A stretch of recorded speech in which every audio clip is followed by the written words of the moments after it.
5 पर आज आएंगे। भगवान ऋषभदेव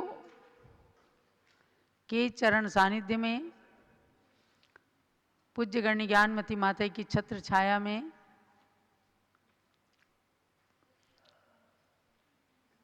गोमठ सार जीव कांड सार का स्वाध्याय प्रारंभ हो रहा है। ओम नमः सिद्धेभ्यः, ओम नमः सिद्धेभ्यः, ओम नमः सिद्धेभ्यः।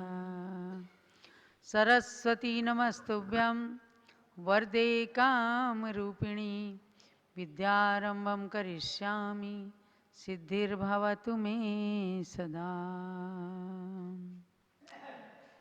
अपराह्नकालीन स्वाध्याय का समय हो गया है। 734 गाथाएं हैं और उनके सार को लेकर के मध्यम रुचि वाले शिष्यों के लिए सरलता से समझ जाएं, इस बात को ध्यान में रखकर पूज्य गण्य ज्ञानमती माता जी ने गोमठ सार जीव कांड सार नाम के ग्रंथ का संकलन किया। इसके अंदर 173 गाथाएं हैं जिसके माध्यम से आपको पूरी तरह से विषय समझ में आएगा। तो अब प्रारंभ होता है गोमठ सार ग्रंथ का स्वाध्याय अध्ययन। सिद्धम शुद्धम पणमीय जिणिंद वर्णेमि चंदमकलंकम गुणरयण भूषणोदयम जीवस्य परुवणम वोच्छम। जीव द्रव्य की प्ररूपणा यानी उसके कथन के लिए श्री नेमिचंद्र सिद्धांत चक्रवर्ती नाम के आचार्य देव ने इस जीव कांड ग्रंथ की रचना की। प्रथम गाथा में भगवान नेमिनाथ को नमन करके और द्वितीय गाथा में उन्होंने 20 प्ररूपणाओं के नाम बताए। गुणस्थान, जीव समास, पर्याप्ति, प्राण और संज्ञा और 14 मार्गणाएं एवं उपयोग, ये 20 प्ररूपणाएं हैं। पुनः तीसरी गाथा के अंदर गुण, स्थान और मार्गणा के पर्यायवाची नाम कहे। संक्षेप और ओघ ये गुणस्थान के पर्यायवाची नाम हैं और ये मोह और योग के निमित्त से गुणस्थान बनते हैं। विस्तार और आदेश ये मार्गणा के नाम हैं और मार्गणाएं अपने अपने कर्म के उदय से होती हैं, प्राप्त होती हैं। इस बात को संक्षेप में हम लोगों ने जाना है। विशेष रूप से आपको ये जानना है कि प्ररूपणा वैसे एक है, सामान्य से एक प्ररूपणा है जीव प्ररूपणा, जीवस्थान, और 2 प्ररूपणा गुण स्थान और मार्गणा स्थान। यानी कि यहाँ तक टीकाकारों ने कहा कि गुण जीवा पज्जति यानी गुणस्थान, जीव समास,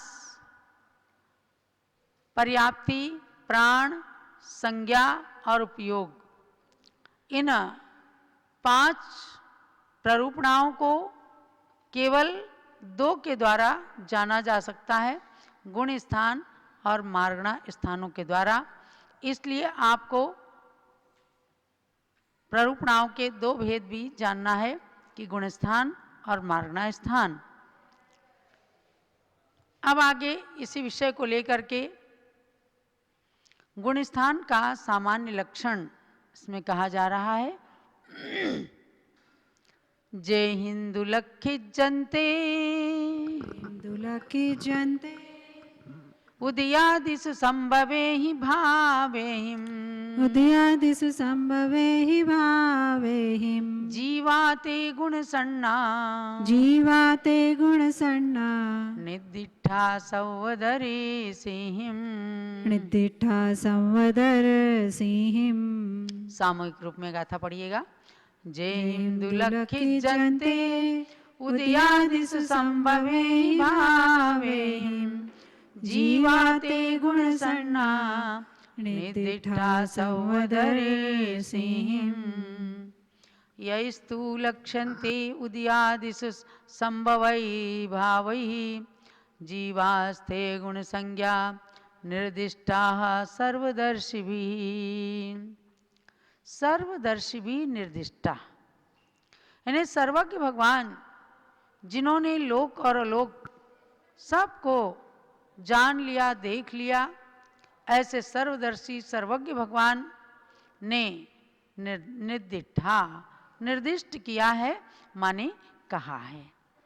अपनी दिव्य ध्वनि के माध्यम से सर्वज्ञ भगवान ने जो कुछ कहा उसी को गणधर स्वामी ने द्वादशांग में निबद्ध किया और वही द्वादशांग का अंश आज 4 अनुयोगों में निबद्ध जिनवाणी के रूप में हमें प्राप्त होता है।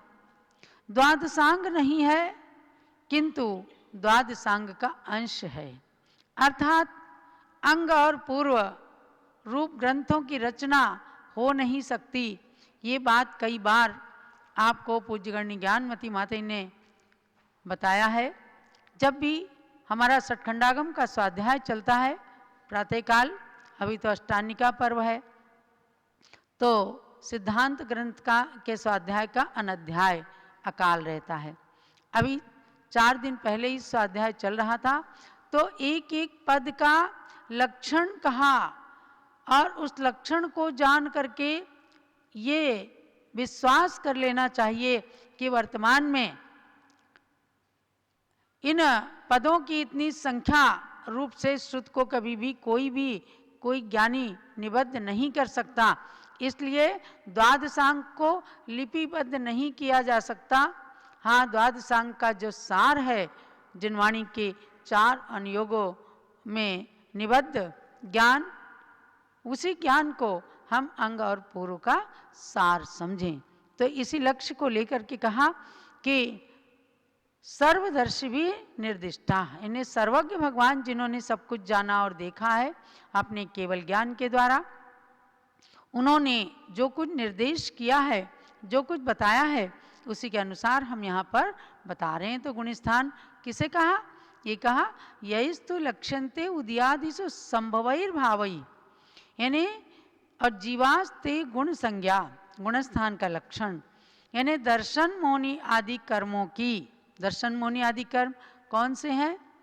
4 अनंतानुबंधी, यानी अनंतानुबंधी क्रोध, मान, माया, लोभ और मिथ्यात्व, सम्यक मिथ्यात्व और सम्यक प्रकृति। ये 7 कर्म जो हैं दर्शन मोनि की 7 कर्म प्रकृतियां कही जाती हैं, जिनके उदय के कारण सम्यक दर्शन नहीं हो पाता और जिनके उपशम से, क्षय से, क्षयोपशम से सम्यक दर्शन प्रकट होता है। ये अंतरंग की बात है। और ऊपर से क्या है? बाह्य चिन्ह, सच्चे देवसास गुरु पर श्रद्धान करना, जिनवाणी की एक भी पंक्ति पर अश्रद्धान नहीं करना, ये सम्यक दर्शन का बाह्य लक्षण है। तो दर्शन मोनि आदि कर्मों की उदयादिषु, उदयादिषु का मतलब है उदय, उपशम, क्षय और क्षयोपशम आदि अवस्थाओं के होने पर जिन परिणामों से युक्त जो जीव देखे जाते हैं, उन जीवों को सर्वज्ञ देव ने उसी गुणस्थान वाला कहा है और उन परिणामों को गुणस्थान कहा है। अब 2 चीजें आपको इसमें ध्यान देना है। एक हुआ गुणस्थान और एक हुआ गुणस्थान को प्राप्त करने वाला जीव। यानी कर्मों के इन उदय, उपशम, क्षय, क्षयोपशम के निमित्त से जिन परिणामों से जीव सहित होता है, तो उसको उस गुणस्थान वाला कहा जाता है, कर्ता हो गया। और जो परिणाम हैं उन परिणामों को गुण स्थान कहा है, यानी कि गुणों के स्थान रूप परिणाम। यानी जिस प्रकार किसी जीव के दर्शन मोनि कर्म की मिथ्यात्व प्रकृति के उदय से मिथ्या दर्शन रूप परिणाम हुए तो उस जीव को मिथ्या दृष्टि कहेंगे और उस मिथ्या दर्शन रूप परिणाम को मिथ्यात्व कहेंगे। समझे ना? तो मिथ्या दृष्टि कौन हो गया? जीव हो गया। मिथ्यात्व परिणामों से सहित जीव मिथ्या दृष्टि, और उसका जो मिथ्यात्व रूप परिणाम है वह मिथ्यात्व गुणस्थान कहा गया। यानी पहले गुणस्थान का नाम है मिथ्यात्व गुणस्थान। आगे की गाथाओं में गुणस्थान के नाम बताएंगे। गुणस्थान ये जो है अनवर्त संज्ञा है, माने कि जैसा उसका नाम है वैसे उसका मीनिंग है, अर्थ है। क्योंकि विवक्षित कर्मों के उदय आदि से होने वाले 5 प्रकार के जीव के भाव गुण शब्द से अभिप्रेत हैं, उन्हीं के स्थानों को गुण स्थान कहते हैं। यहाँ पर मुख्यतया मोहनी कर्म के उदय आदि से होने वाले भाव ही लिए हैं, और मोहनी कर्म में भी पहले दर्शन मोहनी की बात है, क्योंकि चारित्र मोहनी तो संयम को नहीं होने देता और दर्शन मोहनी सम्यक दर्शन को प्रकट नहीं होने देता है। मोहनी के 2 भेद हैं, दर्शन मोहनी और चारित्र मोहनी। इनमें से किन किन गुण स्थानों में दर्शन मोहनी के उदय आदि की और किन किन गुण स्थानों में चारित्र मोहनी के उपशम आदि की अपेक्षा है, ये बात आगे की गाथाओं में बताएंगे। जब गुणस्थान के लक्षण बताएंगे तो इन बातों को बताएंगे आपको।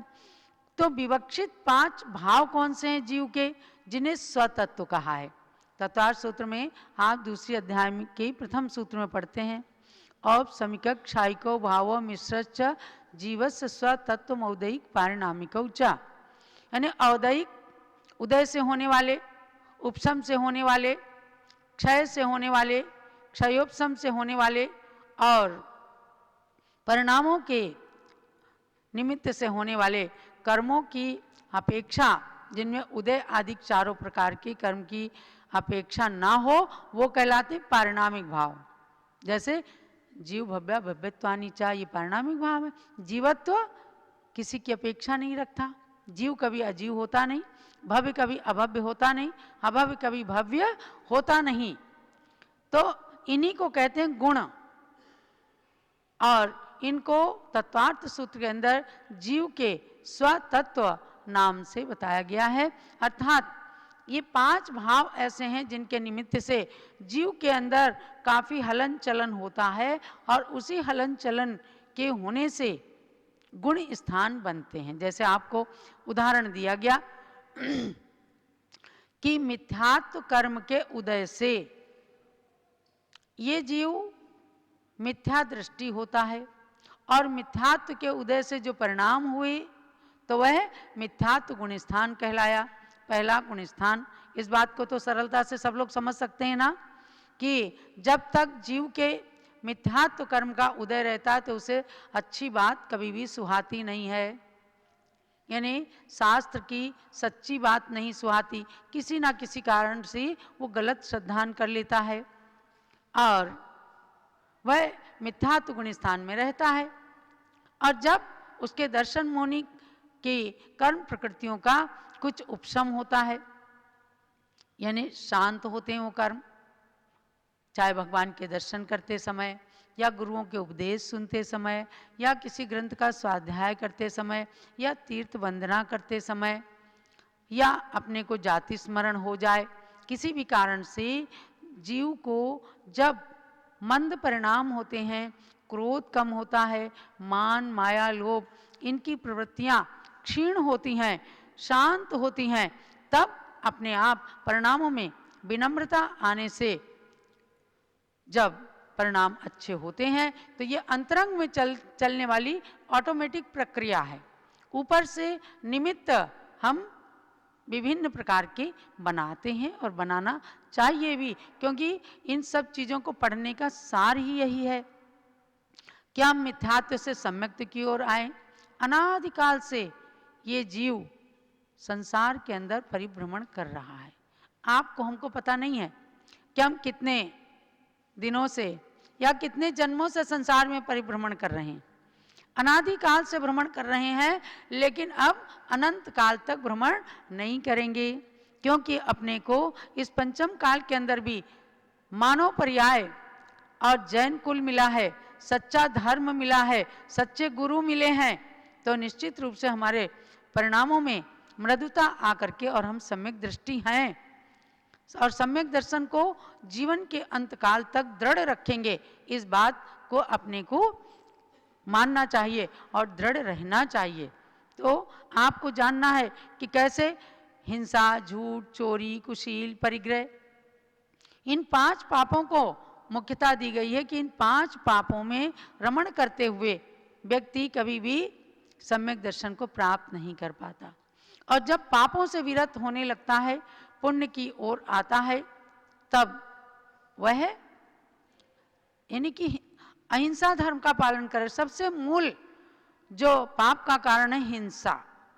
हिंसा अपने जीवन से कैसे जाए, सुबह से लेकर शाम तक की प्रवृत्ति में आपको जानना है कि इस गुण स्थान का लक्षण अगर हम पढ़ रहे हैं तो उसका मतलब क्या है कि हम दर्शन मोनि आदि कर्मों के उदय, उपशम, क्षय, क्षयोपशम आदि अवस्थाओं के होने पर जो परिणाम होते हैं, उनसे युक्त जीव जो होते हैं तो वे मिथ्यात्व कहलाते हैं और जीव मिथ्या दृष्टि कहलाते हैं। तो हमें जो है उन परिणामों को छोड़ करके और सर्वज्ञ देव के द्वारा कथित जो गुण स्थान के लक्षण हैं उनमें आगे की ओर बढ़ करके सम्यक दृष्टि बनना है। आपको एक कहानी के माध्यम से बताती हूं कि कैसे ग्रंथों को पढ़ने से, केवल छोटी मोटी कहानियों को सुनने से भी आपको सम्यक दर्शन हो सकता है। और प्रातः काल से लेकर सायंकाल तक की सारी क्रियाओं को अपनी यदि सहजता से, सावधानी पूर्वक, यत्नाचार पूर्वक करें तो गृहस्थ में रह करके भी आप अच्छे सम्यक दृष्टि और अहिंसक कहला सकते हैं। एक बार की बात है कि यौधेय देश के राजपुर नगर में एक राजा मारीदत्त रहता था और उसको बड़ा शौक रहता था कि अपनी चंडमारी देवी जो थी कुल देवी, उनके सामने जीवों की बलि चढ़ा चढ़ा करके और चंडमारी की पूजा करता था। और वो समझता था कि इससे चंडमारी देवी खुश होती हैं और मुझे सुख की प्राप्ति होती है, यानी मेरे कार्य सिद्ध हो जाते हैं। तो एक बार उसी नगर के अंदर एक सुदत्त नाम के दिगंबर आचार्य चतुर्विध संघ को लेकर के मुनि आरिका क्षुल्लक क्षुल्लिका के चतुर्विध संघ को लेकर वहां नगर के बाहर उद्यान में ठहर गए। तो उनके संग में एक छोटे से क्षुल्लक क्षुल्लिका थे जिनका नाम था अभय रुचि और क्षुल्लिका का नाम था अभयमती। दोनों को आहार के लिए भेजा। नगर में बहुत छोटे छोटे से थे। आपको जानना है कि 8 साल की उम्र के बाद कोई भी दीक्षा धारण करने का अधिकारी होता है। तो इन लोगों ने बचपन से, युवावस्था भी नहीं आई और बचपन में ही दीक्षा धारण कर ली। क्षुल्लक क्षुल्लिका ये भाई बहन नगर में आहार के लिए जा रहे थे। तो क्या होता है कि इधर मारीदत्त राजा सैकड़ों पक्षियों के युगल को तैयार कर दिया। किसी पक्षी के, सबके नर और मादा दोनों तरह के युगलों को ला करके और सैकड़ों पशु पक्षी के युगल तैयार कर लिए। और बलि चढ़ाने का समय आया तो पुजारी ने कहा, राजन अभी इसमें कमी है, अभी मनुष्य युगल यानी मनुष्य का जोड़ा नहीं है। राजा ने तुरंत सिपाहियों को आदेश दिया, जाकर के जल्दी से ढूंढ करके लाओ कोई मनुष्य का युगल और बस हम बलि देना प्रारंभ करते हैं, अपनी चंडमारी देवी को खुश करते हैं। तो जैसे ही सिपाही लोग आगे बढ़ते हैं तो देखते हैं कि एक बड़ा नवोदित ये जोड़ा दिख गया उनको कि एक पुरुष और एक स्त्री है। बस उनको पकड़ करके और मारीदत्त के पास ले आए। वहाँ पर आकर के जैसे उन भाई बहन यानी क्षुल्लक क्षुल्लिका ने वहाँ का दृश्य देखा कि चंडमारी देवी के पास में सैकड़ों पक्षियों के, पशुओं के युगल इकट्ठे हैं, वो समझ गए कि हमें भी बलि देने के लिए राजा ने यहाँ पर बुलाया है। तो उन्होंने आकर के और बड़े ही साहस से आकर जो राजा उन्हें मारने जा रहा था उनके सामने हाथ उठा करके आशीर्वाद दिया।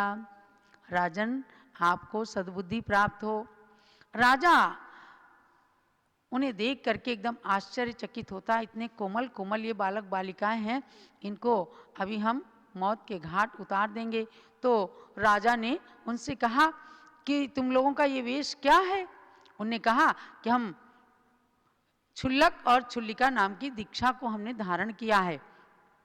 राजन, आप हमारी बलि दे देना, हमें कोई डर नहीं है, लेकिन आप हमारी एक बार बात सुनिए कि किस प्रकार से हमने पूर्व भाव में इसी प्रकार से एक छोटी सी बलि दी थी और उन्होंने अपने पूर्व भाव का राजा यशोधर के जमाने की बात, भाव की बात सुनानी शुरू की कि मैं भी आपकी तरह से एक राजा था। ये अभय रुचि ने कहा, मैं भी आपकी तरह से राजा था और मैंने अपनी पत्नी को एक बार एक कुबड़े में आसक्त देख लिया। मुझे संसार से वैराग्य हो गया कि हमारी रानी और कुबड़े के साथ में ऐसे आसक्त हुई है, तो मैंने बहाना लगा कर के अपनी माँ से कहा मैं दीक्षा लेना चाहता हूँ।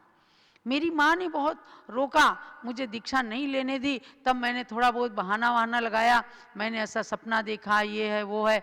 तो उन सब की शांति के लिए माँ ने मेरे से एक बार एक आटे का मुर्गा बलि चढ़वा दिया। सब लोग सुनना ध्यान से। मैंने बलि के लिए मना किया तो उन्होंने कहा साक्षात मुर्गा नहीं, आटे के मुर्गे की बलि चढ़ा दो। मैंने आटे के मुर्गे की बलि चढ़ा दी। लेकिन मेरे मन के अंदर शांति नहीं थी। मेरी पत्नी उल्टा बन गई थी, उसने एक बार मेरी माँ और मेरी हत्या कर दी। अब उसके बाद हमने चूंकि बलि चढ़ाई थी केवल एक आटे के मुर्गे की, लेकिन उसमें संकल्प किया था मुर्गा है, तो उसके कारण हम भव भव में खूब दुख पाते रहे। कभी नरक गए, कभी पशु बने, कभी बकरा बकरी बने, कभी मत्स्य बने, कभी कुछ बने। तो इस प्रकार से हमें खूब पका पका करके पापियों ने खाया और इस प्रकार से दुखों को सहन करते करते एक बार हम मुर्गा मुर्गी हुए। वहाँ पर एक मुनिराज का उपदेश सुन करके हमें जाति स्मरण हो गया। राजन, हमारी करुण कथा सुनो आप कि हम मुर्गा मुर्गी हुए और फिर संसार के दुखों से हम डर गए। उनके महाराज के उपदेश सुनकर हमको जाति स्मरण हो गया, पूर्व जन्म का याद हो गया, सारी याद आ गई कि ऐसे ऐसे हमने एक बलि के निमित्त से कितना दुख पाया। तो राजन, फिर हम दुखों से डर गए और हमने जैन धर्म, अहिंसा धर्म को स्वीकार किया। इतने में राजा यशोधर के पुत्र, जो मेरा ही पुत्र था पहले यशोधर की पर्याय में, उसने हमें कुक्कुट युगल को माने मुर्गा मुर्गी को बाण से मार दिया। फिर हम मर करके यशोमती राजा की कुसुमावली रानी से युगल पुत्र पुत्री हुए हैं। हमारा नाम अभय रुचि और मेरी बहन का नाम है अभयमती। इस प्रकार से उनकी करुण कहानी सुन करके अभयमती और अभय रुचि भाई बहन ने जब राजा को ये उपदेश सुनाया, अपने भवान्तर सुनाया, तो सुनते ही राजा को बड़ा भय हुआ। यहाँ तक कि राजा ने तो हिंसा करना छोड़ ही दिया, सारे पशु पक्षियों को बंधन मुक्त कर दिया। पत्थर की चंडमारी देवी भी बोल पड़ी और उसने करुणा से आर्द्र होकर के कहा, मुझे बलि नहीं चाहिए, कोई भी देवी बलि नहीं चाहती है। आप अपने स्वार्थों की पूर्ति के लिए बलि चढ़ा करके खुश होते हैं और इस बात को कहते हैं ये देवी बलि चाहती है। उस देवी ने अहिंसा धर्म का उपदेश दिया और उन दोनों भाई बहनों के निमित्त से उस हिंसक स्थान पर अहिंसा का वातावरण बन गया। महानुभाव, ये बड़ी रोमांचक कथा है। यशोधर चरित्र बड़ा है, उसको पढ़ें कभी। और उसके आधार पर पूज्य ज्ञानमती माता ने एक बड़ा सुंदर उपन्यास लिखा है, आटे का मुर्गा। जरूर एक बार पढ़ना, जम्बूदीप हसनापुर से मंगा करके आटे का मुर्गा पढ़ना। और इस कहानी को सुनकर तमाम प्रजा ने अहिंसा धर्म को स्वीकार कर लिया। तो भव्यात्माओं, ये सब कहानियों के माध्यम से अभी हमें सिद्धांत की ओर चलना है कि किस प्रकार से वह राजा मिथ्यात्व में था, जिसने हिंसा को धर्म मान रखा था, और किस प्रकार से एक युगल भाई बहन के उपदेश से वहाँ पर अहिंसा का वातावरण बना, माने मिथ्यात्व से सम्यक्त की ओर आने का मार्ग मिला। यही है भाव कि दर्शन मोनी कर्म के मिथ्यात्व प्रकृति के उदय से मिथ्या दर्शन रूप परिणाम व्यक्ति से गलत कार्य कराते हैं, और सम्यक दर्शन के परिणाम सदाचार का कार्य कराते हैं। तो भव्यात्माओं, इस ग्रंथ के स्वाध्याय को करते हुए आप छोटी छोटी कहानियों के भी माध्यम से आप प्रथमान योग का भी स्वाध्याय कीजिए, और अपने परिणामों को प्रातः काल से ही बाथरूम से लेकर के और सायंकाल बिस्तर पर जाने तक हमसे कितनी हिंसा हो रही है, हमने अनछना पानी तो नहीं प्रयोग किया है, हमने हिंसक टूथपेस्ट आदि तो नहीं प्रयोग किया है, इन सब के माध्यम से अपने परिणामों को शुद्ध बनाए और अपने गुणस्थान को परिवर्तित करके सम्यक दृष्टि बने। यही आज के स्वाध्याय का सार समझना।